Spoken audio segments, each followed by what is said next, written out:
Hey friends, so here we go, just checking out this Dr. Squatch deodorant here. Actually pretty happy with this stuff. It's a whole bunch of good stuff in there. Nothing like nasty. It's got probiotics to balance and restore the balance. Arrowroot for moisture absorption, charcoal for odor protection. They have a few different smells, but I really like this one, wood barrel bourbon. It's like a nice, it's just a nice smell. I really like it. It's not like too overpowering, you know, where some deodorants is like, just like, is difficult to be around. This one's just kind of a, it's hard to describe. I like it though.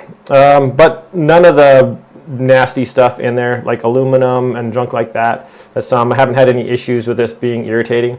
I have a pretty sensitive skin. And so for a while I've just been using like a coconut oil, like baking soda type deodorant. But I thought I'd give this a shot. It smells a lot better than just regular coconut oil. And so far so good. I'm really happy with it. And I haven't really tested out the other scents yet, but I really like this one. Usually if I get like one that I like, I'll just stick with it. So yeah, I'm pretty pleased with this stuff. So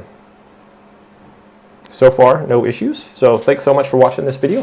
Hope you have a great day, and I'll see you next time.